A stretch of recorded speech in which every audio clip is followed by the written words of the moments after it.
Welcome to a fun and inspiring journey. The Echo of Growth.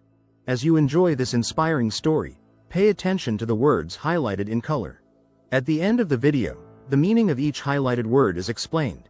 Let's discover how learning English can be both engaging and enriching. James stood on the edge of a cliff, the vast expanse of the ocean stretching out before him. The sun, a glowing orange orb, was sinking into the horizon, painting the sky in hues of fire and gold. It was beautiful, but James barely noticed. His mind was elsewhere, lost in the maze of self-doubt that had plagued him for months. 2 years ago, James had left his small hometown to chase his dream of becoming a writer. He'd imagined himself sitting in a cozy apartment in the city, typing away as inspiration flowed effortlessly. But the reality was far from his fantasy. Rejection letters piled up on his desk, each one a tiny dagger to his confidence. He had started to wonder if he had made a mistake. As he stood there, lost in thought, an elderly man approached. He wore a weathered coat and carried a small notebook in his hand. "Beautiful, isn't it?" the man said, gesturing toward the sunset. James nodded absent-mindedly. "I suppose so." The man chuckled. "Suppose so? That's quite a lukewarm response for such a magnificent view. You seem troubled, young man." James sighed, his shoulders slumping. "I'm just stuck. I wanted to be a writer, but nothing is going the way I planned. Maybe I'm not good enough." The man studied him for a moment, then held out his notebook. "Take a look at this." Curious, James opened the notebook. Inside were dozens of sketches, some intricate, others rough. He flipped through page after page, each one revealing a different scene. A bustling marketplace, a quiet forest, a child chasing a kite. The drawings weren't perfect, but they were alive with emotion. "They're amazing," James said, genuinely impressed. The man smiled. "Thank you, but do you see these?" He pointed to faint eraser marks on several pages. Every drawing started with mistakes. Some lines were too heavy, others went in the wrong direction. But I didn't discard the page. I adjusted, corrected, and sometimes even embraced the imperfections. That's how life works too. James frowned.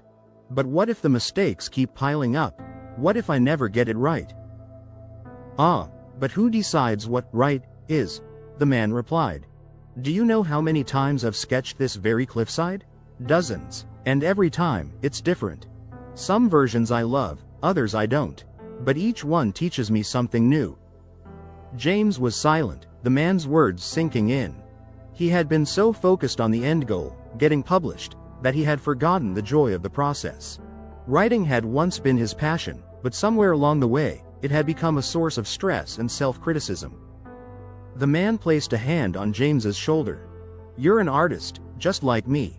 And art, whether it's writing, drawing, or anything else, isn't about perfection. It's about expression. Keep writing, not because you want approval, but because you have something to say." For the first time in weeks, James felt a flicker of hope. "Thank you, I needed to hear that." The man nodded. "Remember, young man, every line, every word, every mistake is part of your story. Embrace it."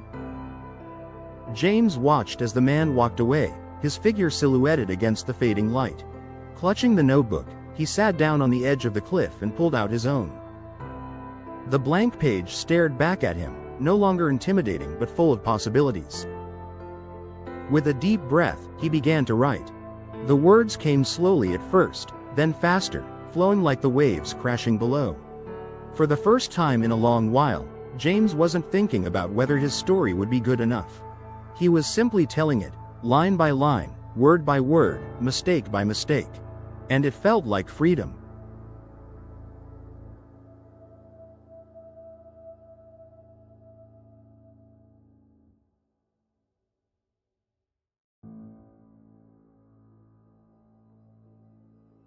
Cliff. A high area of rock with a steep side, often at the edge of the sea. The house was built on the edge of a cliff, offering stunning ocean views. Stretching out. Extending or reaching across a distance. The fields seemed to be stretching out endlessly under the clear blue sky. Orb. A spherical object, often used poetically for celestial bodies like the sun or moon. The moon shone like a pale orb in the night sky. Hues. Colors or shades of a color. The artist blended different hues of blue to paint the ocean. Maze. A complex network of paths or a situation that is difficult to navigate. The old city was like a maze, with narrow alleys and hidden courtyards. Plagued.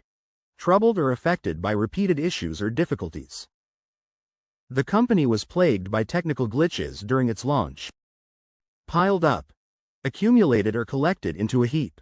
The dishes had piled up in the sink after the party. Dagger. A short knife used as a weapon, often symbolic of betrayal or pain. Her words felt like a dagger to his heart. Nodded. Moved the head up and down as a way of agreeing or acknowledging.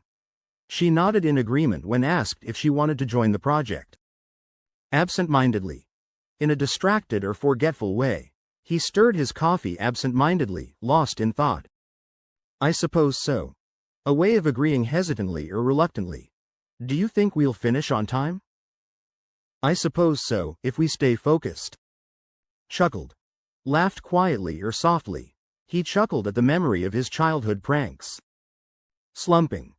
Drooping or sitting in a lazy or exhausted way. She was slumping in her chair after a long day at work. Frowned. Made a facial expression showing disapproval or worry. He frowned when he read the disappointing news in the letter. Flicker. A small or brief movement or moment of light, hope, or emotion. There was a flicker of excitement in her eyes when she heard the news. Silhouetted. Outlined as a dark shape against a lighter background.